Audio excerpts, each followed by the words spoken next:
Well, looks like Batman's dong is in the news again. Hey, it's Braden Muffin back with more looks at articles about comics, pop culture, and science, and all kinds of other stuff. I haven't really figured out if I want to make this. I really don't know what to do with this whole idea, but we're just going to read another one. So Batman's nudity controversy made DC Comics publisher reassess other Black Label books. That's something that we'll be mindful of going forward. Oh, joy. So this comes from Polygon.com. A flurry of media attention over the depiction of Batman's penis in an official DC Comics series has prompted the publisher to be more mindful with its new imprint going forward, according to DC Comic co-publishers Jim Lee and Dan DiDio. Dan DiDio. I don't know why I have such a problem with names anymore.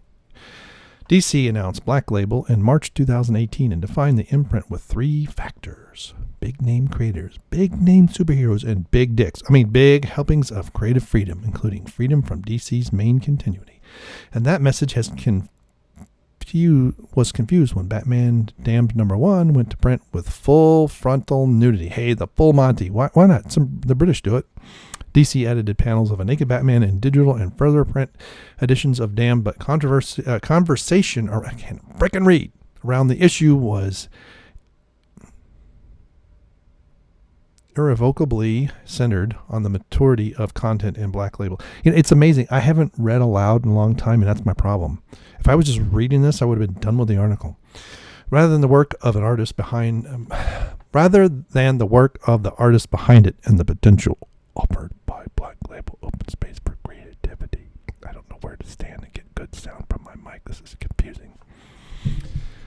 At New York Comic Con 2018, Polygon asked Lee and whatever his name is, what's his nuts, if that conversation was a hurdle for the imprint to get over now, or just an example of all publicity is good publicity.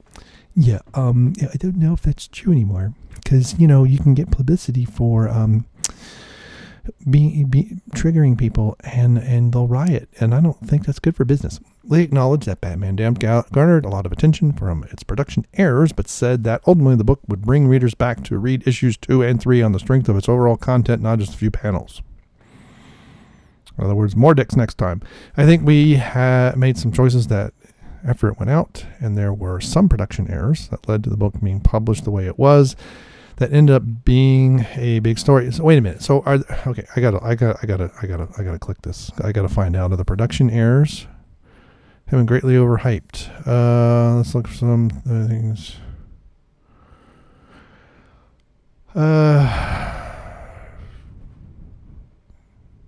There is a penis there. I only don't want to look. Who cares?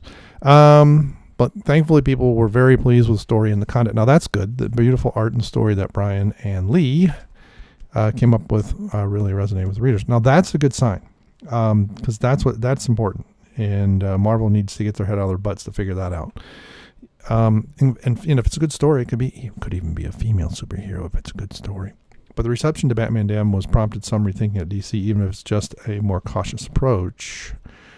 I don't think I repeated what happened in the first side. There's not going to be any more nudity. It's something we wished we never happened, because it really took the attention away from what we thought was quality storytelling, and that's not the way we see this imprint. As a matter of fact, we're excited by all the books that we had under Black Label, and it's an important line for us, so much so that we're actually repositioning some of the older material that has that same tonality and bringing it in and reprinting it under the Black Label name. Okay. Those reprinted titles announced in June include books as old as Frank Miller and David Mazzucchelli's Batman Year One and Darren Cook's DC The New Frontier, and books as young as Sean Murphy's Batman White Knight. Other upcoming original Black Label titles. See, I'm skipping words. This is actually how I read, and trying to read it aloud is just really annoying. Including Scott Snyder and Greg Capullo's Batman Last Night on Earth. Oh, that's funny. Which finds Batman wandering in a strange wasteland accompanied by only the Joker's talking severed head. That sounds funny. Frank Miller and John Romita Jr.'s Superman Year One. about the first year of Clark Kent's work as Superman, John Ridley's The Other History of the DC Universe, about major events in DC history, even though